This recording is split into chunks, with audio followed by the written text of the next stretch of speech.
मित्रांनो, आता ठाणे अहमदनगर जिल्ह्याला जोडणाऱ्या ठाणे शहापूर अहमदनगर महामार्गाच्या कामासाठी सार्वजनिक बांधकाम विभागाने कंबर कसली आहे।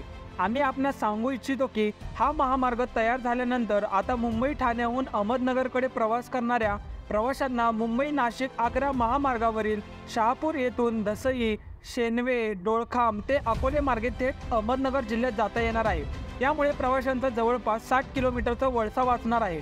साहजिकच यामुळे इंधन आणि वेळेची बचत होणार आहे। आता आपण जाणून घेणार आहोत ठाणे शहापूर अहमदनगर हायवे कसा बरं असेल। पण त्यापूर्वी तुमच्यापैकी फक्त 3% लोकांनी चॅनलला सबस्क्राईब केले आहे। तर मित्रांनो, चॅनलला सबस्क्राईब करा आणि आपण वळूयात पुढच्या व्हिडिओकडे। आम्ही आपल्या माहितीसाठी या ठिकाणी नमूद करू इच्छितो की हा एकूण 120 किलोमीटरचा महामार्ग राहणार आहे।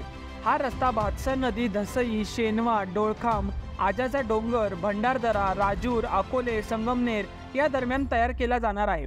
निश्चितच या महामार्गामुळे प्रवाशांचा 60 किलोमीटरचा वळसा वाचणार असल्याने या महामार्गाची गेल्या अनेक वर्षांपासून नागरिकांकडून मागणी केली जात आहे। मात्र या महामार्गासाठी मुहूर्त लाभत नसल्याचे चित्र होते। दरम्यान आता या महामार्गासाठी सार्वजनिक बांधकाम विभाग प्रयत्न करत असल्याचे चित्र असल्याने कुठे ना कुठे हा महामार्ग लवकरच सुरू होईल आणि प्रवाशांचा वेळ आणि प्रवासादरम्यान होणारा त्रास टाळण्यास मदत होईल अशी आशा व्यक्त केली जाऊ लागली आहे। हा मार्ग तयार करण्यासाठी मात्र सार्वजनिक बांधकाम विभागाला तारेवरची कसरत करावी लागणार आहे। कारण की हा रस्ता डोळखाम जवळील सह्याद्री डोंगर रांगेतील गांडूळवाड, तलवाडा, हिंगळूद, मेट, तोंडे घाट मार्गातून हा रस्ता डोंगर माथ्यावरील घाटघर, भंडारदरा, शेंडी, मुर्शेद या डोंगरांनी युक्त अशा दुर्गम भागातून प्रस्तावित करण्यात आला आहे। साहजिकच सह्याद्रीच्या डोंगररांगातून जाणार असल्याने या ठिकाणी महामार्गाचे बांधकाम करणे आव्हानात्मक असं काम राहणार आहे।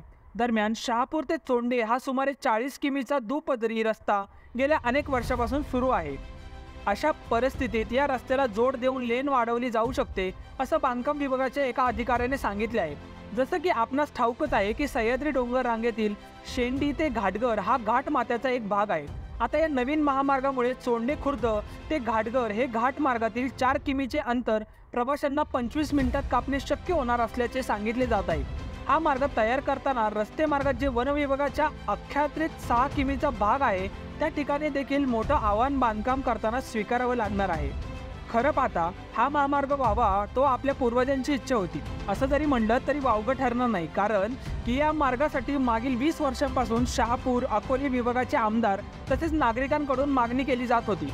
विशेष म्हणजे 30 वर्षापूर्वीची ही मागणी 8 वर्षापूर्वी फळाला आली असं वाटत आहे। कारण की या रस्त्याचे सर्वेक्षण त्यावेळी करण्यात आले होते।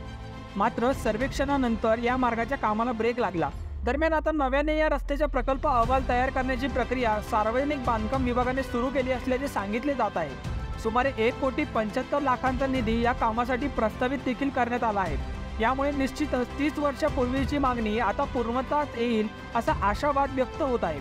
या मार्गाच्या निर्मितीनंतर मात्र मुंबई ठाण्याहून अहमदनगर दरम्यान प्रवास करणाऱ्या प्रवाशांना मोठा फायदा होणार आहे यात तीळ मात्र देखील शंका नाही। तर मित्रांनो, तुम्हाला काय वाटते ठाणे शहापूर अहमदनगर महामार्गाबद्दल हे कमेंटमध्ये सांगायला विसरू नका।